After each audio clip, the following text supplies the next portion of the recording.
So hello students. अभी हम हिंदी साहित्य का इतिहास आपका जो सब्जेक्ट है BHDC 101 उसमें सेकंड लेसन देख रहे हैं। ठीक है, तो आप में से जिनको भी ऑनलाइन कोर्स करने का इंटरेस्ट है, जो शॉर्ट टर्म कोर्स करना चाहते हैं इस टॉपिक पर, तो वो डिस्क्रिप्शन चेक कर सकते हैं। उसमें आपको जो हिंदी साहित्य का इतिहास है उसको एक कहानी के रूप में समझाया गया है कि क्यों हुआ, कैसे हुआ, क्या हुआ।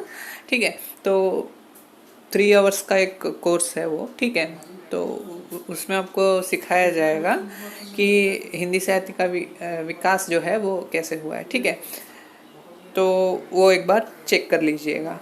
अभी देखिए, जो सेकंड लेसन है उसको हम देखने वाले हैं। तो अभी देखिए, जो हिंदी साहित्य की पृष्ठभूमि है, मतलब पृष्ठभूमि का मतलब होता है बैकग्राउंड। ठीक है, तो ये कैसे बनी, कहाँ से उत्पन्न हुआ, ये सभी इसमें हम जो है बात करेंगे। तो उद्देश्य और प्रस्तावना प्रत्येक लेसन में होता है, लेकिन ये मतलब आंसर लिखते समय इसको हम नहीं लिखते हैं। ठीक है, ये खाली समझने के लिए है। अब देखिए, अपभ्रंश का उद्भव और विकास, ये वाला टॉपिक अभी हम देखेंगे।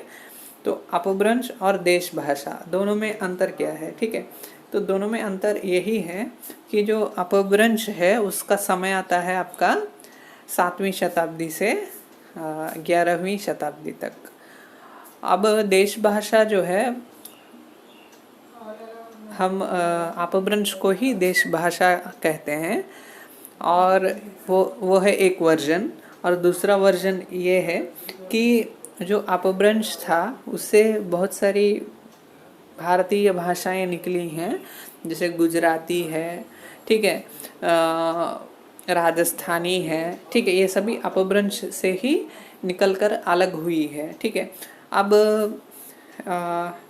जो अपभ्रंश है उसका मिश्रित रूप, मिक्सड एक लैंग्वेज है, वो वाला एक अवस्था है, तो उसको हम देश भाषा कहते हैं। ठीक है, उसमें ये डिफरेंस कर पाना कठिन है कि वो जो अवस्था है वो अपभ्रंश की अवस्था है या फिर राजस्थानी, गुजराती, इस प्रकार अलग हो चुकी है भाषा। ये थोड़ा हम नहीं बता सकते, तो उस अवस्था को हम देश भाषा के रूप में कह रहे हैं यहाँ पे। ठीक है, लेकिन बहुत से लोग जो है अपभ्रंश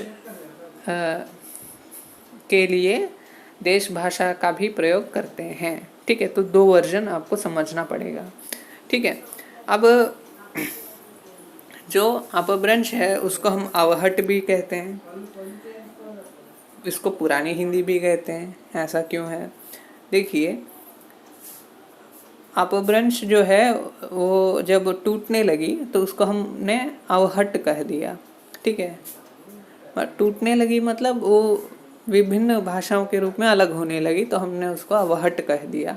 ठीक है, और फिर और वो टूटी और फिर कोई दूसरी भाषा बनने लगी, तब जाके हमारी पुरानी हिंदी निकली। ठीक है, आपको ऐसे समझ के चलना है। ठीक है, इसका कोई प्रमाण नहीं है, लेकिन पुरानी हिंदी जिसको हम कहते हैं वो एक्चुअली में क्या है कि जो देश भाषा है, जैसे राजस्थानी है, ठीक है, या फिर कोई हमारी बोली है, उसी को हम पुरानी हिंदी के रूप में मान के चलते हैं। ठीक है, जैसे हमने प्राचीन हिंदी रचना के रूप में पृथ्वीराज रासो को लिया।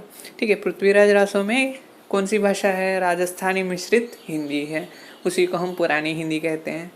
ठीक, तो ऐसे बहुत कोई बड़ा डिफरेंस आपको देखने को नहीं मिलेगा, लेकिन बहुत कम डिफरेंस है। ठीक है, फिर ऐतिहासिक पृष्ठभूमि, फिर अपभ्रंश है क्या, इसके बारे में थोड़ा आपको विश्लेषण यहाँ पे दिया जा रहा है।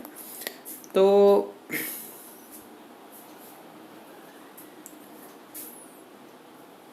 यहाँ पे देखिए, स्वयंभू, पुष्यदंत। ठीक है, तो इस प्रकार से कुछ पॉइंट्स हैं।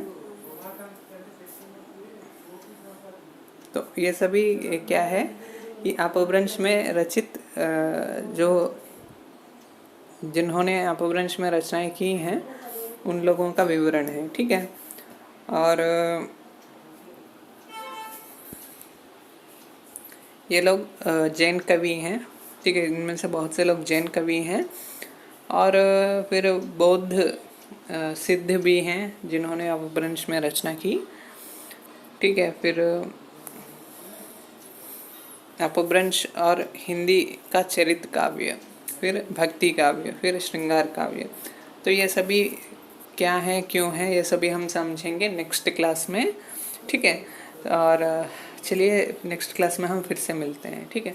अभी तो हमने इंट्रोडक्शन दिया है, फिर थोड़ा डिटेल में जाएंगे। Thank you students.